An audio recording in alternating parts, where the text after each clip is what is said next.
Imam Al-Bukhari itu pun dia sudah ditinggal wafat oleh sang ayahnya yang tercinta. Akan tetapi Imam Al-Bukhari memiliki semangat yang sangat tinggi sekali. Imam Al-Bukhari dia diasuh oleh ibundanya yang tercinta.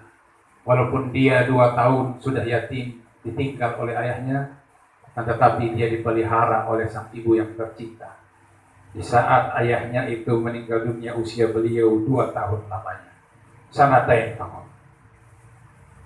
Kenapa beliau berhasil? Di antaranya adalah karena ibundanya seorang zahidah, seorang yang zuhud kepada Allah, seorang yang taat, seorang yang patuh, seorang yang benar-benar mendidik anaknya menjadi seorang ulama. Karena dikatakan al-ummu madrasah. Ibu adalah madrasah. Ibu adalah sekolah sebelum ada sekolah-sekolah yang lain.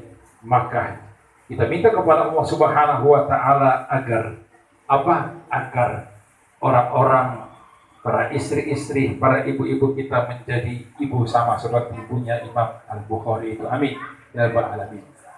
Dan di antara karamat-karamat dari ibundanya, pada waktu kecil Imam Al-Bukhari pernah buta matanya. Kemudian ibundanya itu berdoa. Setelah berdoa, maka sembuhlah Imam Al-Bukhari bisa melihat.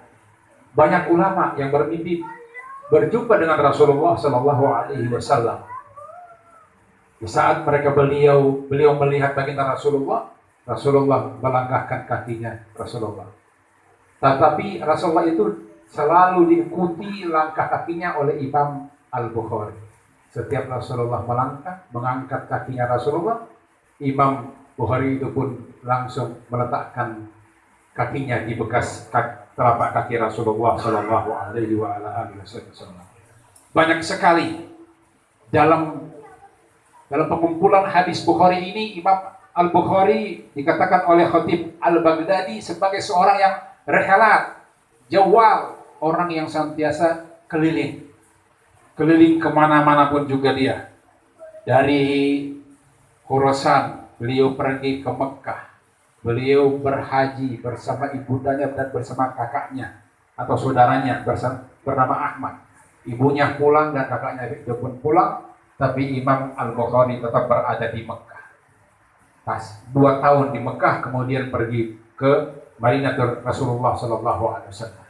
Dalam banyak riwayat dikatakan bahwa hadis Bukhari ini, Imam Al-Bukhari pun banyak menulis di samping kuburan Rasulullah Sallallahu Alaihi Wasallam. Imam Al-Bukhari.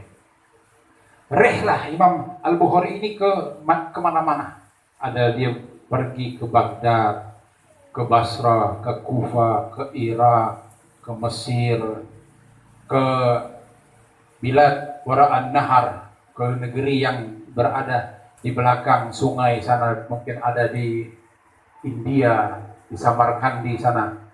Dan dengan apa? Bukan dengan pesawat terbang seperti kita sekarang ini, ya, bukan dengan naik mobil, tapi dengan naik onta. Terkadang juga gantian ontanya, dia turun dan dia pun ikut berjalan. Jadi masyarakatnya sangat luar biasa. Guru-gurunya beliau itu dikatakan dalam syarah hadis Bukhari atau Fathul Bari 1080 syekhan. Dia menerima hadis ini secara matan dan isnadan. Imam Al-Bukhari sangat memperhatikan itu semua. Dan bukan hanya itu, karena sang Imam Al-Bukhari ini adalah seorang yang zahid juga. Beliau adalah seorang yang